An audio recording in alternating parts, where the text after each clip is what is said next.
सांपला के आसपास गश्त पे थी तो उन्हें एक काले रंग का बैग मिला और जब उसको खोल के देखा तो उसमें एक लेडी की डेड बॉडी मिली जिसमें कोई निशान वगैरह नहीं था, जो कि एक ब्लाइंड मर्डर केस था जिसकी उस समय तक ये शनाख्त भी नहीं हो पाई कि ये बॉडी है किसकी। और रोहतक पुलिस ने तुरंत जब ये सूचना मिली तो 8 टीमें बनाई, SIT वगैरह और दूसरी, ताकि इसका जल्द से जल्द ये पता लगाया जा सके कि ये एक महिला है कौन, क्योंकि ब्लाइंड मर्डर केस था तो सबसे पहले आइडेंटिफाई करना उसको बहुत ज़रूरी था।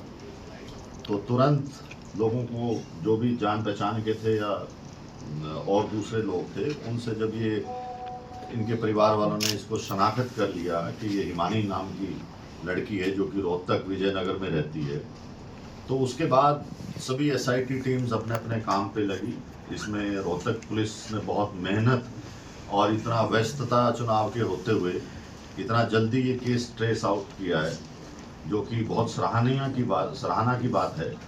इसके अंदर जो एक्यूज्ड है वो गिरफ्तार कर लिया गया, जो कि 1.5 साल पहले से इंस्टाग्राम, सोशल मीडिया आना जाना उसका इनके घर पे था। लड़की अकेली विजयनगर में रहती थी और 27 फरवरी को ये लड़का उनके घर पे आया और इनकी आपस में कहा सुनी होगी और इसने ये जो मोबाइल चार्जर की केबल है उससे गला घोट के और उसको वहीं मार दिया।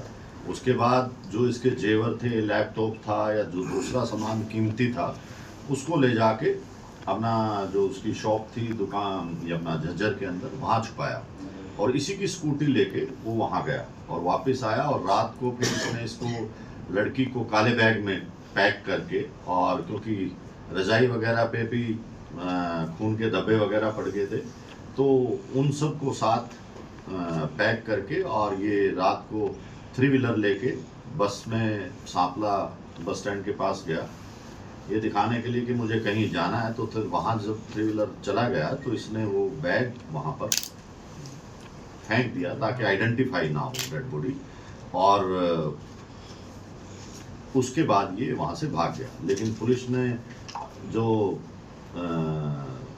इनकी खुफिया रिपोर्ट थी या जो भी इलेक्ट्रॉनिक इंटेलिजेंस से और दूसरे साधनों से इसको 36 घंटे के अंदर बहुत मेहनत करके इस लड़के को गिरफ्तार भी कर लिया और आज पुलिस इसका रिमांड ले रही है और भी जो बातें निकलेंगी उसको आपके साथ साझा कर दिया जाए। मोटिव क्या था? आपस में यारी दोस्ती थी, आना जाना था, करीब 6-8 महीने से 1.5 साल से सोशल मीडिया पे थे और उनकी जो कहानी एक्यूज ने बताई है, जो इंसाफ किया है, उसको हम बार बार वेरीफाई कर रहे हैं। लेकिन इनका झगड़ा हुआ है आपस के अंदर, झगड़ा किस बात पे हुआ वो सब चीज़ें रिमांड के अंदर आएंगी।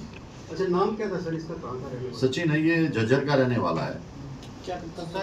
ये इसकी मोबाइल शॉप है, मोबाइल का काम करता है। सर 27 तारीख को जब घर पहुंचा, एग्जैक्ट उस दिन किस बात को लेकर झगड़ा हुआ था? वो क्या सीक्वेंस ऑफ इंसिडेंट क्या रहे सर? पहले ये घर पे ही रहा, शाम को 5 बजे के आसपास जब इनकी अनबन होगी, लड़ाई वगैरह हुई कोई पैसे के लेन देन पे या किसी बात पे, तो उसके बाद इसने उसका गला घोट के वो जो केबल थी मोबाइल चार्जर की उससे मार दिया। सर क्या लड़की को ब्लैकमेल कर रही थी? ब्लैकमेल करने की बात है। देखिए, अभी ये चीज़ें क्योंकि पूरी तरह से वेरीफाई नहीं करी और ना ही हम ये आप लोगों को इस तरह से डिस्क्लोज कर सकते जब तक कि कंफर्मेशन नहीं हो जाती। आज एक्यूज्ड का हम रिमांड लेंगे और उसके बाद आप लोगों को बता दिया। शुरुआती पूछताछ में आरोपी क्या बता रहा है कि किस बात पर अनबन हुई, झगड़ा हुआ और नौबत यहाँ तक पहुँच गई कि गला दबा करके आपने बोला कि पैसों के लेन देन का, वो क्या एलोब्रेट करते? देखो, वो हम वेरीफाई कर रहे हैं कि वो लड़की पैसे मांग रही थी, ठीक है, तो वो चीज़ें सब वेरीफाई होती हैं। एकदम से ऐसे नहीं कहा जा सकता कि यही कारण है, लेकिन उनका झगड़ा हुआ, आपस में नोक-झोंक हुई और उसके बाद उसने दबा दिया। सर ये गहने वगैरह भी ले गया क्या बता रहा है वो? गरीब वही बता रहा है कि मेरी उसके साथ झगड़ा हो गया, बोलचाल होगी और बोलचाल के अंदर उसने उसका गला दबा। देखिए,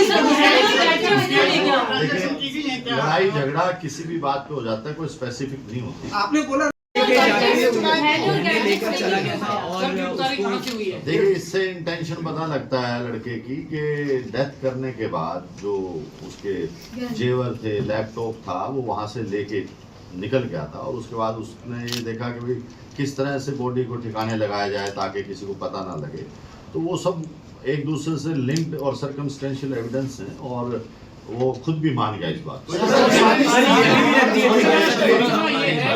सूचना ये है कि वो अपना घर से ठीक है चल के निकल जाता, अपना घर चले जाता जो है, मर्डर किया, मर्डर करने के बाद पूरी प्लानिंग के साथ बॉडी को डिस्पोज ऑफ करना, एविडेंस मिटाना, फिर वापस कहीं पहले से ही प्लानिंग थी कि इसको ठिकाने ये लगाना। फिट ऑफ रेज में था या प्री फिर प्लान रेस में था या फिर पूरा प्लान? देखिए दो चीजें हैं कि उस टाइम जो हालात हुए, कोई ऐसा पहले से प्लानिंग नहीं थी, लेकिन उस टाइम से जो हालात हुए, कोई मारने के लिए नहीं आता, वो हालात बनते हैं उस टाइम। जो उस टाइम हालात बने उसके बाद उससे बेकाबू हो गए और फिर उसने ठिकाने